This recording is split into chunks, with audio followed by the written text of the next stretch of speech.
Hello everyone and welcome to my review of the PTO2 Panel of Takeoff by WinWing.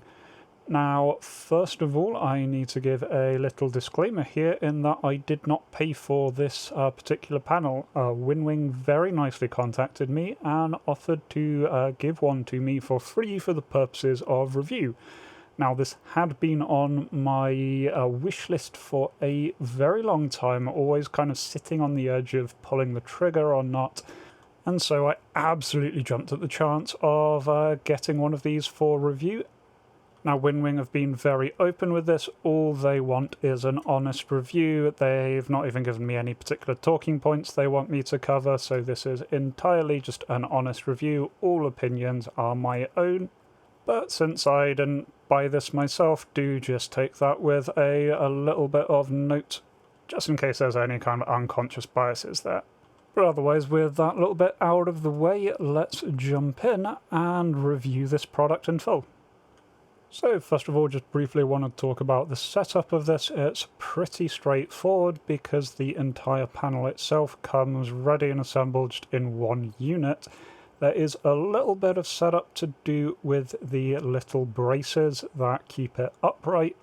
Now, people who are smarter than me may be able to work out how to get these on themselves.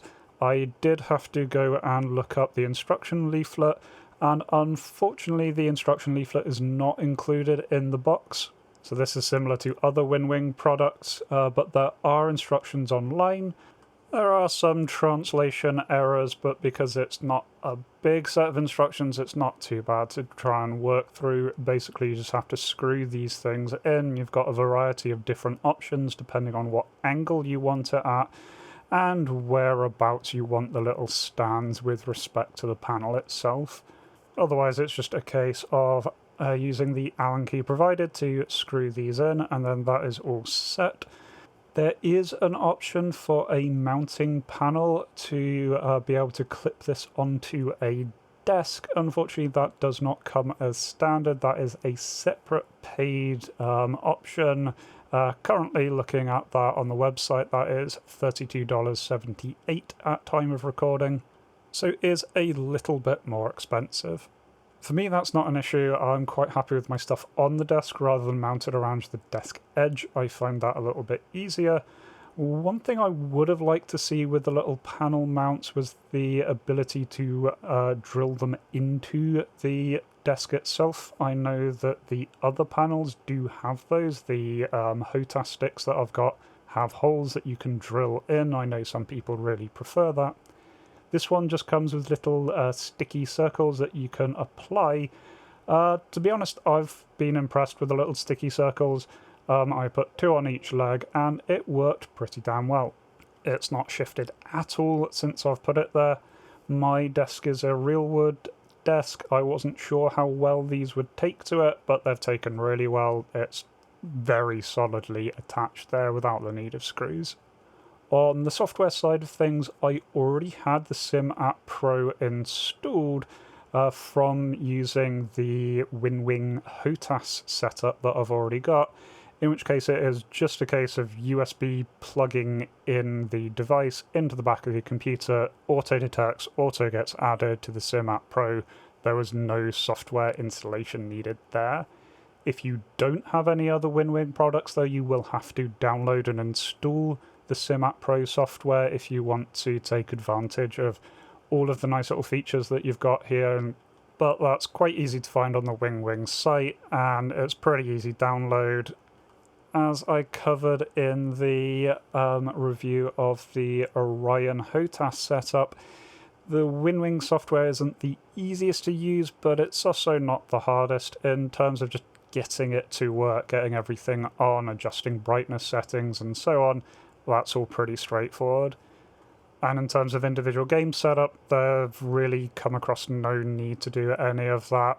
Both IL2, IL2 at 1946, and importantly for me, DCS, all detected the panel right off the bat and just added it as an extra thing that I could start binding to. No issues there at all. So what do you actually get on this panel? Well, the big thing for me was the 3-position landing gear lever. Really nice to have a 3-position landing gear for planes such as the MiG-21, where you've got to put it back into that idle. This has that very nicely implemented. The lever itself does have an interesting detent system where you can push it out of the neutral position into either up or down without any detent, but to move it from the up position to neutral or from the down position to neutral, you do have to pull it back out. I quite like that. It does mean that you're less likely to accidentally hit this thing, and it is quite a big lever, so the chances of you hitting it are fairly likely. This way you're not going to accidentally go and raise your gears while you're taxiing. Now this lever does have a built-in light. You can manually turn that on using the SimApp Pro software. Otherwise it does turn on in relation to some modules in-game. The only one I've got it to work with so far is the F-18 itself. But in that case it does come on very nicely. We'll talk about that F-18 integration in a little bit. The other big ticket items are on the other side. We've got a very similar 3-position hook control. The big difference here is that every single position movement does require you to pull it out of the detent, and so that can be useful for slightly different things. Again, nice having a 3-position controller there. Next biggest thing is in the lower right. You've got the big wing fold lever, which has 3 positions, each of which count as a button. You can also depress that as an extra button there. Next big thing we've got is the emergency parking brake handle, modelled sort of after the F-18's one that doesn't quite function the same. Essentially what this is a 4-button controller. You can turn it clockwise, anti-clockwise. You can also push it in and pull it out, all of which have their own button controller. Do note this is not an axis, even though it kind of feels a bit like an axis. The left and the right turning are just buttons there. You've then got the jettison controller and dial, again modelled after the F-18's, so you've got an outer grey dial which moves between a series of positions. Each of these positions will count as a button being depressed when you move into it, and there's a big central jettison button, again exactly matching what you've got on the F-18 there. On top of that we've got a bunch of switches. We've got 3 2-position switches, labelled the launch bar, landing taxi light and hook bypass. We also have another 2-position switch with a detent that you need to pull out of. This is marked for the anti-skid on and off. We then have 2 3-position switches for the flaps and the probe extend. All of those are nicely made out of metal. They feel nice and clunky. And then we've got the buttons. We've got 2 on the far left, a tiny little push to jettison button, and one that you can very easily miss that is the master caution button that does have a little backlight to it. Again, this is something that's integrated with the F-18. I've not seen it integrated with other modules, but it is there and does integrate with the master caution on the F-18.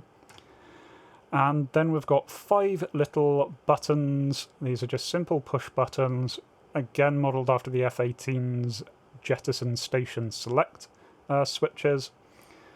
And then finally there is a little set of lights below that. These are not pushable buttons, but these are a set of lights. The nose left right landing gear lights, half and full and flaps warning button are all there. There's also a hook warning button. Then you can turn these on manually. By default it will work integrated with the F-18. Once again, these lights don't seem to have integrated functionality with other DCS modules though. So then on to the big meaty part of the review is what have I thought about this since been playing around with it for the last few weeks. And here I've honestly had a little bit of a kind of a roller coaster of different impressions as things have gone on. First, when I just took it out of the box, I was very impressed. Very much like the other WinWing equipment, the switches feel nice and clunky. Really like these solid metal switches that they use. Feels very, very nice. Feels very, very good to push those buttons. The push buttons, again, all feel very, very nice. I would say that the various other larger controls maybe feel a little bit too weak and plasticky. The 3-position landing gear is okay. The hook feels a little bit weak and flimsy. The jettison seems just a little bit of an outlier just compared to the feel of the rest of it. It just feels a little bit more plasticky. The emergency brake I quite like though, and the wing fold, so feel-wise, I'd say it is pretty good. Probably could have used a little bit more of maybe a metal construction on the hook, maybe more of a metal stand on the landing gear just to give it a little bit more shine, but on the whole it feels really good, really nice to use. One thing I particularly like about the set of controls is they physically feel different. You may be able to see here that we've got very different shapes. Things like the landing gear is obviously a different shape. The launch bar retract has a bar on the top. The flaps is a very flat button. The anti-skid has a different shape to its head, so you can really feel that that is the one that you're looking at. Equally, the hook bypass is different from the landing gear lights. And all of that together means that I've not had to look at this panel while I've been using it, which is something that I very much thought I'd have to do. Something that I definitely was doing when I was using the Orion HOTAS throttle controls. There are a lot of switches that feel physically similar, so I had to look away from the screen, look at what I was actually fiddling with. This you can all do really without taking your eyes off the screen. I think that would also be really, really nice for VR. The weather has been roasting here, so I've not actually given this a go in VR. But considering I was using this quite happily, including all of the jettison station buttons, all really with never looking at the thing, I think it'd be really, really good if you're wanting a VR that you can touch and feel. So after that very good first impression, of course, plugged it in, jumped into a game, and started to get a little bit disappointed. Really like the 3-position landing gear. That's a big thing that I wanted. Because the Orion 2 throttle controller, it does have 3-position gears, but its thing that is labelled the landing gear is only 2-position. The thing that is 3 positions all get used for other things in most respects, so I always ended up messing it up. I was never really happy. This is nice, very intuitive, very nice and easy to use. But then the rest of it, I kind of felt a lot of stuff was redundant. And this is really because this is based off of the F-18's panel. It's pretty much a recreation of the F-18's panel, just not licensed, so slight differences here and there. But because the Orion 2 already has a load of controls to cover all of your basics, initially I found I was doubling things up. Like, I've got a flap lever on this new controller, I've already got a flap lever added to my throttle HOTAS. I've got launch bar retract, already had one of those. Got things like parking brake, well, I've already got kind of a parking brake controller there. And so I was initially thinking, well, is there a lot of point to having all of this? Then what I started to do is just ignoring the markers that we have on the display. Stop trying to bind these things to what the things have been labelled and just start to bind them to what I need extra controls on. And that is when I really started to kind of fall in love with this panel. Because, yeah, this is all very specific because it's for the F-18, but if you just ignore that and just bind stuff to what you want, this gives you a huge range of extra options there. Honestly, my favourite one so far is the wing fold switches, which I thought I'd end up basically not using because, well, how often do you fold your wings? You do it once when you're getting started up if you're doing a cold start, and then that's that. Maybe put them back if you're wanting to do a full shutdown. Honestly, I generally don't do that very often. But what I've done instead is turned that 3-position controller into my map selector. So in the middle hold position, it is the normal F1 view. If I turn it to clockwise, that opens my map. If I turn it anti-clockwise, it opens the scoreboard. I find that incredibly quick and intuitive to use. It is really, really nice to be able to flick the control down, look at the F10 map, flick it back into the hold position. Really easy, very easy to find, again, being this really weird, unusual shape. You can just grab it, flip it. Very good to do in, say, improving situational awareness in a dogfight. I really love that thing. Equally, the jettison station controls are probably my next favourite. Not the actual dial, but the 5 push buttons there are really useful for weapon selection controls. So yeah, I know in the F-18 these are meant to select which station you are jettisoning when you are jettisoning stores. But for lots of other modules, they're just really nice to activate certain stations. Particularly the A4, I really love this with. It is nice. The 5 positions absolutely match up with the F4's controls. You do miss the little gun arm one. I've just got that bound to something else, but otherwise that's really nice to be able to toggle things on and off, again, without having to take your hand away from the controls, without having to look away. Equally, the A4, very similar boat.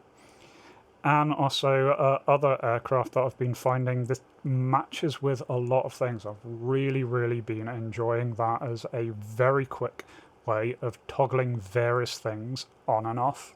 Now, things I have kept the same is the landing lights, because in all honesty, I always forget where the landing lights is in DCS. Different modules have them in different places. They're generally somewhere to your front left, but all sorts of modules have them in weird hidden away positions that I can never remember. So it's really nice actually having those there so I can turn on my landing lights. I've got the hook bypass as my kind of default nav light button.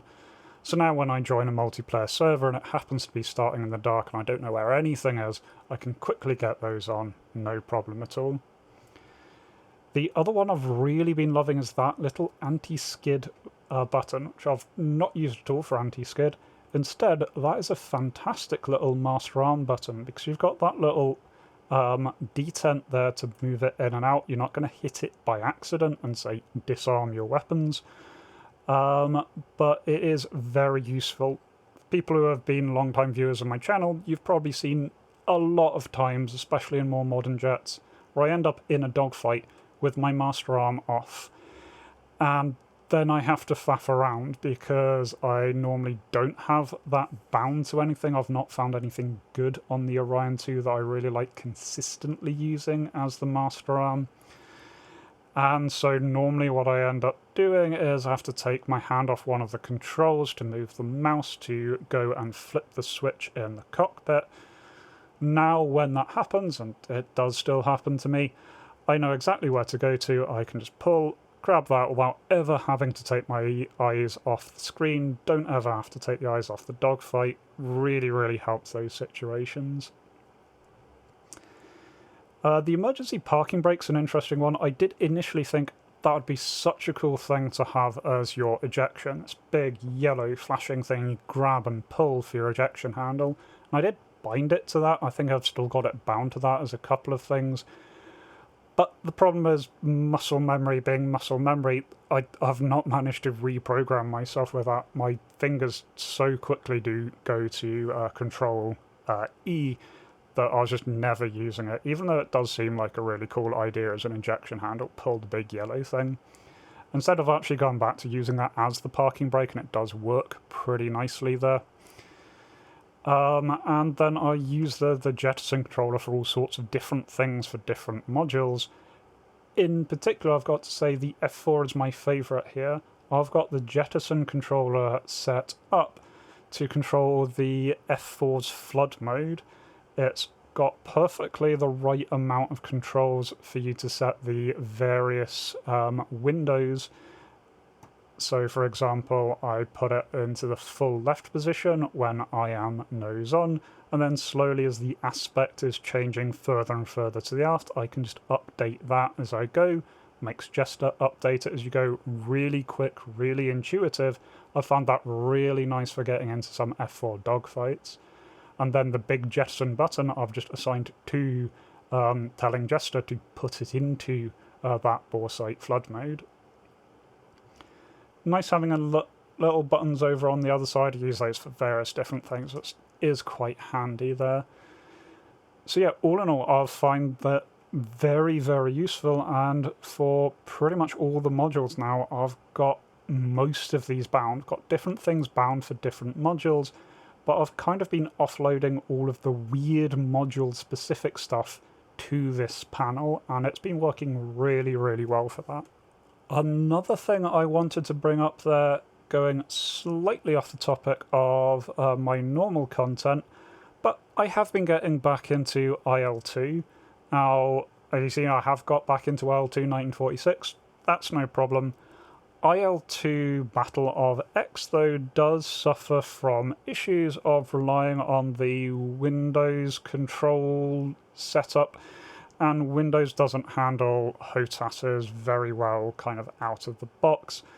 And so this is an ongoing issue for the Battle of X series, is that if you've got a big fancy HOTAS, you can't bind all of the controls. It doesn't recognise more than, I think, 32 controls, and so a lot of them end up being repeated. It's a bit weird to get that bound.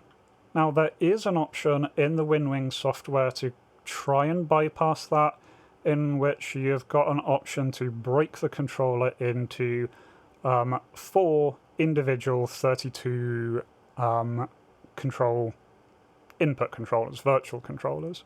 That would solve the problem nicely, but then we run into the other problem with the Windows system, is it can only handle so many input devices maximum.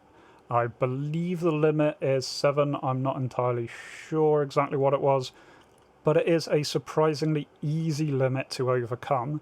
If you think about it, you've got your mouse, your keyboard, that is 2 immediately. If you've got a HOTAS controller, that is immediately your stick and throttle. You've probably also got a set of rudders. You've also probably got track IR or something similar, so you're already up to 6 there. And so if you try and split one of your controllers into 4 individual controllers, some of those go missing, and so what it ends up being is half the controls don't function at all. Instead of doubling up, they just don't get registered. So what I used to do with IL-2 BOX is I would just basically ignore the controls on the throttle panel itself and just use the ones on the sticks. That worked kind of fine, but that does limit you quite a bit. The nice thing about this being a single panel on a different unit is I've found that works a lot better. There's still a couple of controls, I think it's just beyond its limit, so a couple of things seems to double up a little bit. But in general, this is all working really, really nicely. So now I've got a dedicated flap control, I've got a dedicated gear control. All of that is working very nicely. And again, things like the nav lights I find very useful for IL-2. You tend to use your nav lights a lot more there. Weapon control stations, again, really nice having those extra buttons there. And again, yeah, you can bind those to keyboards, that's fine. The problem then comes of, well, you've got to take your eyes off to look at a keyboard. Or at least I do when I've been using a HOTAS. My hand will never perfectly find its correct position. And I also really like IL-2 in VR, and the problem there is if you've got all of these controls, like landing gear, bound to the keyboard, trying to find the G key after a long flight is quite tricky. Whereas finding this big round lever is absolutely easy, and so that is very, very, very much appreciated there, and certainly using this, I have been having a lot more fun with IL-2 recently. last thing I want to cover with this general discussion before I get on to the price point and then go into some conclusions is the F18 integration. I don't fly the F18 much. It was a module that I did put a lot of time into several years ago. I find a lot of other modern planes more interesting, so I don't play it that often, but I did take the F18 out with this, and I've got to say the integration is really, really cool to mess around with. There's no need to set it up at all, just if you're in DCS, you load up the F18, the panel automatically, if you've got SimApp Pro installed, automatically interfaces with it, and all of these controls will light up when the in-plane controls light up. So the little master caution thing will come on when the master caution is on. The gear light will physically flash when your gear light is flashing. Equally, all of the little things on the warning panels all come up nicely. The select jettison buttons will glow when they are enabled. That's really quite handy. Gets this nice immersive feature there. And of course you can one-to-one directly bind everything to the F18. It doesn't come bound like default. You do have to manually bind it, but it's not that much bother going through, especially because you've kind of got the name of everything written on your panel, so it didn't take me long to get everything bound up there. The only one I didn't bind in a kind of a one-to-one fashion was the wingfold. That's because I've really gotten to like this wingfold being the F10 map. Really, really enjoy that. It's actually one of the better things about the module. I was expecting to like a lot of other things, but I really love the F10 map being on a nice, easy to access task control like that. Now I do want to take some time to discuss the price point here, because that is going to be an issue. As I didn't personally pay for this. The price point was what was keeping me on the fence. I really like the idea of this panel, but at $200, $215.35 at time of recording, it is quite a large purchase. It is not a cheap piece of kit in any way.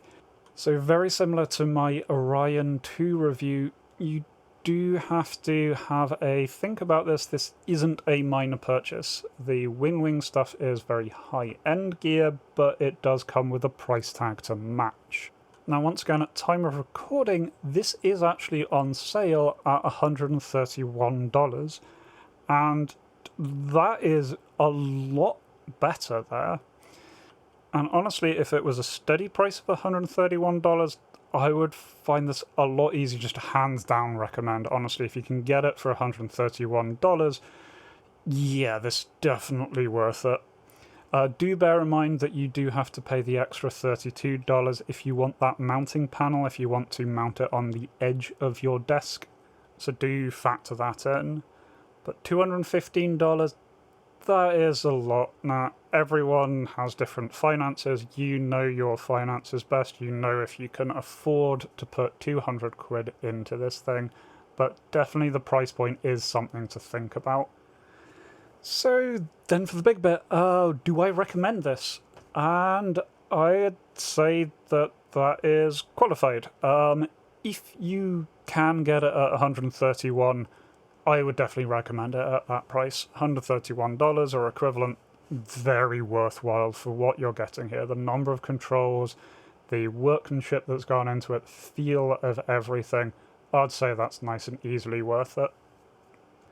215 price point, there I'd be a little bit more qualified about it. If you're really, really into the F18, then yeah, I can definitely see this thing being really, really good. If you're wanting to build a sim pit, and definitely if you're wanting to build an F18 sim pit, then I'm not sure why you're watching this review, because I have a feeling you've already bought this module. It is ideal for building a sim pit type setup there. If you are new to Sims, then I would say hold off with this. It's not the most important purchase that you can make. It's a nice addition, but not something you absolutely need. I'd certainly suggest getting, say, a high-end HOTAS setup before getting the extra panel. Just having more controls at your fingers is worth it. Then perhaps most importantly, what about people who are in my position not that long ago? People who have got a nice HOTAS that they are happy with, who do a lot of sims, and are kind of wanting some extra controls there. They're struggling to get everything bound in a way they want. For those people, then honestly it just comes down to finances. If you can afford to spend $200 on something that is a nice treat item, something that is just something nice, something to cheer you up, something to add a little bit to your setup, then yeah, absolutely. If $200 is too much, then yeah, this is probably something you can live without. It is kind of a luxury item there. Honestly, if I could go back and give myself advice, obviously knowing that I'd be given one of these for free, so ignore that part, yeah, I'd definitely end up buying this. Knowing what I know now, knowing how good this is, I would definitely be happy spending $200 to get this really, really nice upgrade, to be honest. Is a luxury item, is a bit of a treat, but if you are wanting to treat yourself, it's a nice treat. I am very, very happy with this.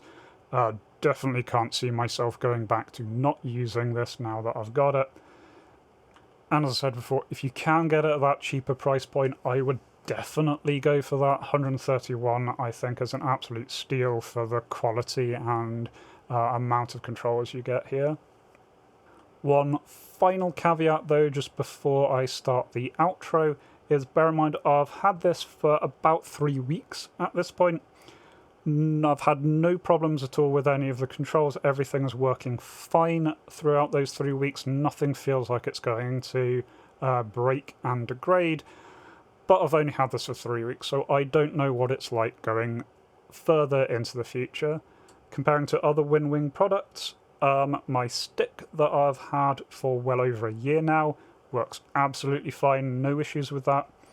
I did have issues with my WinWing throttle. The little finger joystick, the little mini stick on that, did eventually start to drift. Now, honestly, I'm probably above average in terms of the amount that I use that. I use that for pretty much every module that I routinely fly. I use it a lot. I often find myself just randomly fiddling with it out of idleness. And yeah, that did start to drift and I did need to get a replacement part there. But otherwise, everything else has held up absolutely fine in my other WinWing kit. And so I'm hoping that all of the controls in this PTO panel are going to hold up nicely. Honestly, there's nothing that is the equivalent of that little mini stick. And so I'm really not worried. Everything feels solid, feels clunky, it feels like it's going to last. But yeah, just take that with a grain of salt. I don't know what this is going to be like 2 years down the line. If you are interested, I will put a link to the product page down below in the description. This is not an affiliate link, so I don't get anything for this, just there for your convenience. So yeah, that is my review of the WinWing PTO 2. Once again, this is provided to me by WinWing, so big thank you to WinWing for sending this out. I've absolutely had a blast with this, really, really like it. But yeah, as always, do take that in mind that this is not sponsored, but this is a product given to me for free for review, so my opinion may be biased a little bit one way or the other. Trying to be completely honest here, but that's that. Alright, thank you all for watching. I will put together a playlist for the review videos now that I've got 3 whole review videos on the channel. Hardware reviews, that is, at least. So hopefully you can find the other ones there. And I hope to catch you in the future for another video. Until then, remember to be kind to yourselves and everyone else. Cheers.